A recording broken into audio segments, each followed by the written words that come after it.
This video is going to show you how to attach your application to your landing page, to your URL. So let's start. We're over here on the left nav. We're going to go right into organization, and we're going to come into branch management, and we're going to come here to step, and we're going to come to portals. Now this has changed. The portals are also where the URLs, and I'm going to show you some different things. So from the very beginning, what you're going to see is any URLs that you have. So if you have multiple URLs, you're going to see all of these, and you're going to be able to know right away, do these things allow you to create an account, and do they require approval in advance? So these are going to be two very important aspects of the URL, and it tells you this right up front. But let's just open this one up and see all the different things that you need to do. You need to put a portal name. You can just call this like your main one or something. This isn't as big a deal when you have just one, but we have some clients that have hundreds of URLs that they're using. So that's why we have the name here. Here's your URL. Your branch style, we can go into that a little bit more, but that's just basically the colors and the things that you are using. And you can go through that. Now this is important here, your branch support email. This is if someone has trouble logging in or has issues, who do they contact at STEP for the first level of tier support and help? So whoever this is the email that needs to go in there. Here's the most important part of this, your access settings. This tells you who can use these URLs. Remember, the URL is the gatekeeper to the program itself. So this is basically telling you who can come into your program, the STEP program, and who cannot. So you want to turn this on that basically only authorized users. You have to authorize someone to be able to log in.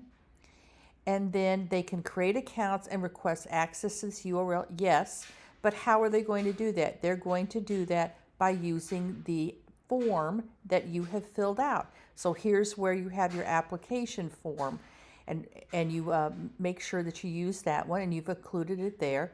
And then this part, form submission requires approval. In other words, even after they submit this, they don't automatically get access to the courses.